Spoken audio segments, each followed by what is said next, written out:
the Hooksett School District in July 1st, 2003 entered an agreement with the Manchester School District for the education of high school students. That agreement obligates the school district as a sending district. Oh, and that agreement, it's very important to note that that agreement was approved by the citizens of the town of Hooksett at a school district meeting, and ultimately also approved by the State Department of Education, and in fact is specifically by its terms conditioned on the approval on the approval of the agreement by the State Department of Education. The agreement itself calls for Hooksett as a sending district to send all of their public high school students to Manchester high schools, with the exception of those students who petition a sending district school board to attend a different high school and are approved for such attendance on a case-by-case basis. That's the language that's contained in the contract. Now, the significance of the fact that the contract was approved by the State Department of Education is that this agreement, which was entered into pursuant to New Hampshire state law, RSA 194:22, states that when a district like Hooksett that does not maintain its own high school enters into an agreement with another district that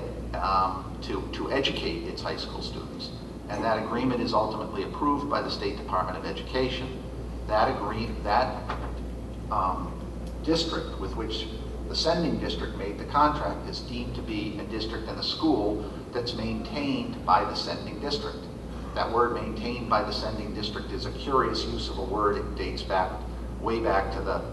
19th century when it was adopted. But the New Hampshire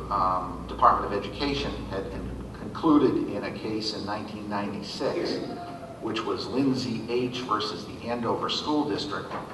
that as follows: based on an analysis of case law, legislative history, and state board practice, the hearing officer ruled and the Board of Education concurred that state board approval is the only means for a school district which does not maintain its own high school to avoid school of choice tuition liability, in order to assure that the sending district, though liable for tuition payments specified under a contract, is relieved of the broad school of choice tuition liability applicable to school districts not maintaining a school. School districts should submit tuition contracts to the State Board of Education for approval. That's a memorandum that went out to all superintendents of schools by the New Hampshire Commissioner of the Department of Education,